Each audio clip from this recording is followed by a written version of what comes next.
Chapter 17, Augustus Gloop Goes Up the Pipe.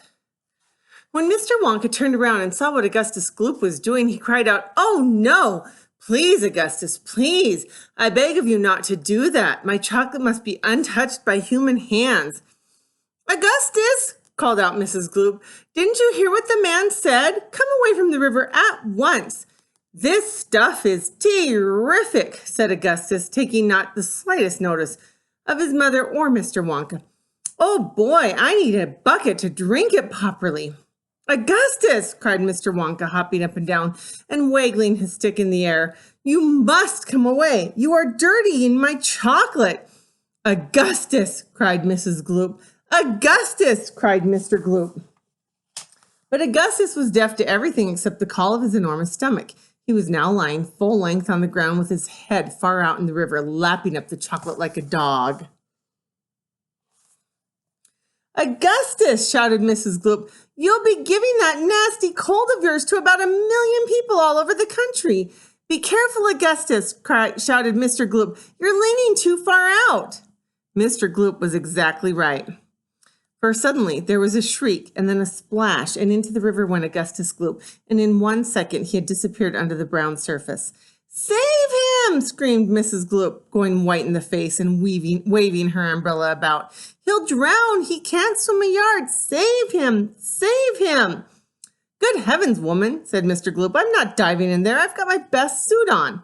Augustus Gloop's face came up again to the surface, painted brown with chocolate. "Help! Help! Help!" he yelled. "Fish me out!" "Don't just stand there," Mrs. Gloop screamed at Mr. Gloop. "Do something!" "I am doing something," said Mr. Gloop, who was now taking off his jacket and getting ready to dive into the chocolate. But while he was doing this, the wretched boy was being sucked closer and closer toward the mouth of one of the great pipes that was dangling down into the river. Then all at once, the powerful suction took hold of him completely, and he was pulled under the surface and then into the mouth of the pipe. The crowd on the riverbank waited breathlessly to see where he would come out.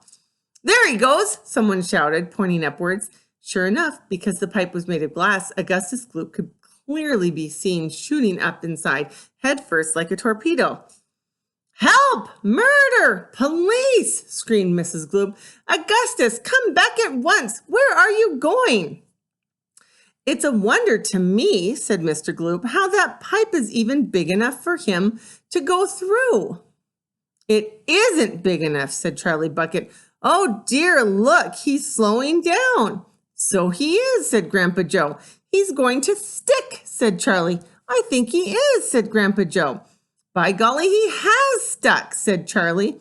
"It's his stomach that's done it," said Mr. Gloop. "He's blocked the whole pipe," said Grandpa Joe. "Smash the pipe!" yelled Mrs. Gloop, waving her umbrella. "Augustus, come out of there at once!"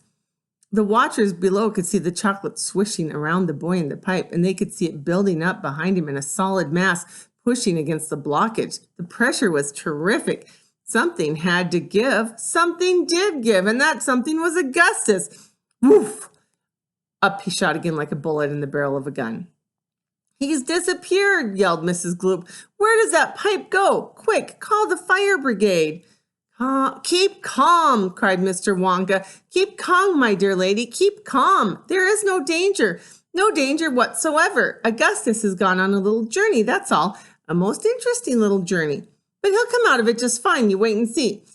"How could he possibly come out of it just fine?" snapped Mrs. Gloop. "He'll be made into marshmallows in 5 seconds. "Impossible," said Mr. Wonka. "Unthinkable, inconceivable, absurd. He could never be made into marshmallows." "And why not, may I ask?" shouted Mrs. Gloop. "Because that pipe doesn't go to the marshmallow room," Mr. Wonka answered. "It doesn't go anywhere near it. That pipe, the one Augustus went up, happens to lead directly to the room where I make the most delicious kind of strawberry-flavored chocolate-coated fudge." "Then he'll be made into strawberry-flavored chocolate-coated fudge," screamed Mrs. Gloop. "Poor Augustus! They'll be selling him by the pound all over the country tomorrow morning." "Quite right," said Mr. Gloop. "I know I'm right," said Mrs. Gloop. "It's beyond a joke," said Mr. Gloop. "Mr. Wonka doesn't think so," cried Mrs. Gloop.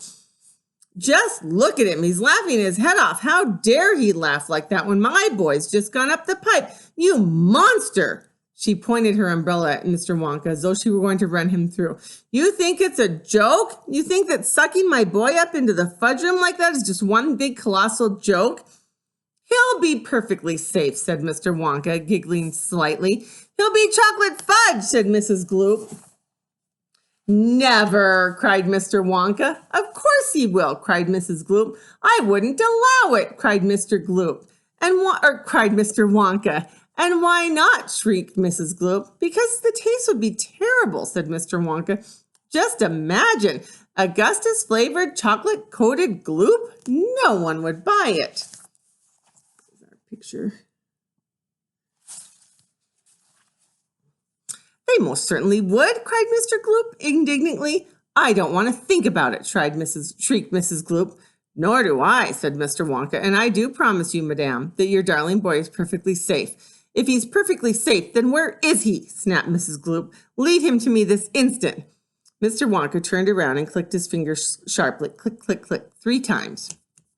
Immediately, an Oompa Loompa appeared as if from nowhere and stood beside him. The Oompa Loompa bowed and smiled, showing his beautiful white teeth. His skin was rosy white, his long hair was golden brown, and the top of his head came just above the height of Mr. Wonka's knee. He wore the usual deerskin slung over his shoulder. Now listen to me, said Mr. Wonka, looking down at the tiny man. I want you to take Mr. and Mrs. Gloop up to the fudge room and help them find their son Augustus. He's just gone up the pipe. The Oompa Loompa took one look at Mrs. Gloop and exploded into peals of laughter. Oh, do be quiet, said Mr. Wonka. Control yourself. Pull yourself together. Mrs. Gloop doesn't think it's funny at all. You can say that again, said Mrs. Gloop. Go straight to the fudge room, Mr. Wonka said to the Oompa Loompa. And when you get there, take a long stick and start poking around the big chocolate mixing barrel. I'm certain you'll find him in there. But you better look sharp.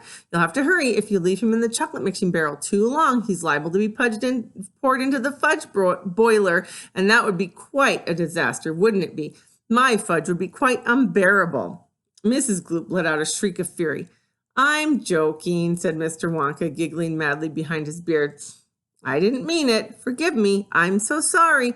Goodbye, Mrs. Gloop. Goodbye, Mr. Gloop. Goodbye, goodbye. I'll see you later.